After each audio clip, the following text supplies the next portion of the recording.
প্রার্থিতা নিয়ে অসন্তোষ বাড়ছে বিএনপিতে। যে অসন্তোষ ছড়িয়েছে 40টির বেশি আসনে, এই সংখ্যা আরও বাড়তে পারে, যার জেরে তৃণমূলে দেখা দিয়েছে বিভক্তি।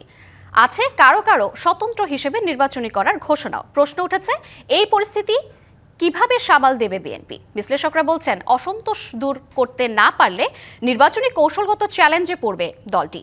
আর বিএনপির নীতি নির্ধারণী পর্যায়ের নেতারা বলছেন, নির্বাচনে এটা বড় ইস্যু হবে না, দ্রুতই এর সমাধান হয়ে যাবে। 237 আসনে বিএনপির প্রার্থী ঘোষণার পর মনোনয়ন নিয়ে ক্ষোভ বিক্ষোভ বেড়েই চলেছে। প্রায় প্রতিদিনই একাধিক সংসদীয় এলাকায় মানববন্ধন, সড়ক অবরোধ, মশাল মিছিল সহ নানা কর্মসূচিতে বিক্ষোভ দেখাচ্ছেন মনোনয়ন বঞ্চিতরা। প্রার্থীতে ঘোষণার শুরুর দিকে কেউ কেউ ব্যতিক্রমী প্রতিক্রিয়া দেখালেও দু একটি আসনে প্রার্থী পরিবর্তনের দাবিতে কাফনের কাপড় পরেও প্রতিবাদ জানিয়েছেন বঞ্চিতদের সমর্থকরা। কোথাও কোথাও ব্যাপক সহিংসতা ও হতাহতের ঘটনাও ঘটেছে। বিতর্কিত সুবিধাবাদী ব্যক্তিকে পরিবর্তন করে যোগ্যতা সম্পন্ন গ্রহণযোগ্য নেতাকে মনোনয়ন দিলে এই আসনটির নেতা কর্মী এবং জনগণ একটু স্বস্তি পেতে পারে। মানুষের স্বার্থ আজকে সংরক্ষণ করার জন্য আমি এবং আমার সহকর্মীরা যতটুকু উপলব্ধি করবে, আজকে একজন বাইরের লোক এসে ততটুকু উপলব্ধি করবে না। বিএনপির মনোনয়ন নিয়ে 40টিরও বেশি আসনে অসন্তোষের খবর আছে গণমাধ্যমে। কেউ কেউ স্বতন্ত্র প্রার্থী হওয়ার ঘোষণাও দিয়ে রেখেছেন। তবে মনোনয়ন সংক্রান্ত বিরোধ মেটাতে সোচ্চার বিএনপি। আছে এমন তথ্য, ফাঁকা আসনের কেউ কেউ সবুজ সংকেত পাচ্ছেন। জোটের সিটগুলি ফয়সালা হয়নি তখন পর্যন্ত, সেই জন্য আনুষ্ঠানিকভাবে আমার নাম ডিক্লেয়ার করেননি। তো ওনারা মনে করতেছেন যে অবশ্যই আমি হয়তো জয়লাভ করবো ইনশাল্লাহ। দলের নীতি নির্ধারণী পর্যায়ের নেতারা বলছেন, দ্রুতই কেটে যাবে প্রার্থিতা নিয়ে সব ধরনের সংকট।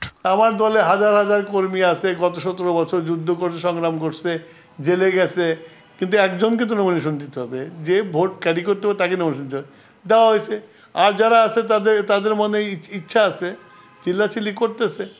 তোমার শিডিউল ডিক্লেয়ার হয়ে গেলে দল যখন শক্ত হবে, দল যখন সাংগঠনিক ব্যবস্থায় চলে যাবে, তখন অটোমেটিক্যালি থেমে যাবে। এত বড় দল, রাজনৈতিক প্রতিযোগিতা, একটা পক্ষ বিপক্ষ অনেক সময় হয়ে যায়, খুব একটা বেশি না। কিন্তু এটা আমি মনে করি আমরা যখন নির্বাচনী ওয়ার্ক এত ডিপে চলে যাব, মাঠে চলে যাব। নায়াসিনামাইড ও স্যালিসাইলিক সমৃদ্ধ লিলি ফেস ওয়াশ, যা ফেসের ডেড স্কিন সেল দূর করে দেয় দ্বিগুণ ফাস্টার ব্রাইটেনিং। তফসিল ঘোষণা হয়ে যাবে, এগুলো থাকবে না।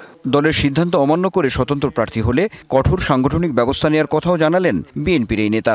কমেন্ট না মানলে তাহলে ব্যবস্থা নেব। বিএনপির মনোনয়ন নিয়ে যে পরিস্থিতি তৈরি হয়েছে তা সামাল দিতে না পারলে নির্বাচনী বিভিন্ন চ্যালেঞ্জে পড়ার আশঙ্কাও আছে। যদি দলের নেতাকর্মীরা যার সাথে আছে তাকে বাদ দিয়ে যদি যার সাথে নাই তাকে দিয়ে দেন মনোনয়ন, তখন তো প্রবলেম হবেই। এমন একটা পরিস্থিতি তৈরি করা দরকার যে পরিস্থিতিটাতে দলের যেটা কমান্ড আছে, আপনি দল করতে পারেন অথবা দল না করতে পারেন, দল করলে দলের নিয়ম শৃঙ্খলা মেনে চলবেন। এই ধরনের একটা স্ট্যান্ড বিএনপিকে ক্ষমতায় আসতে হলে নিতে হবে। রাজনীতি বিশ্লেষকদের শঙ্কা, অন্তকুন্দল এড়াতে না পারলে নতুন রাজনীতির প্রেক্ষাপটে বড় ক্ষতির মুখে পড়তে হতে পারে বিএনপিকে। Anwar Hossain, DBC news, Dhaka.